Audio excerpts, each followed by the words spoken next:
पहिले पाणी वाटते इथं. नाही एवढं नाही, कमरेपर्यंत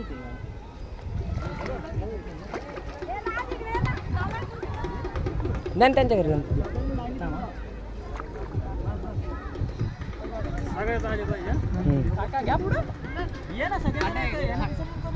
हा एकायला केलं ना, एकायला आणि माती पण घ्या.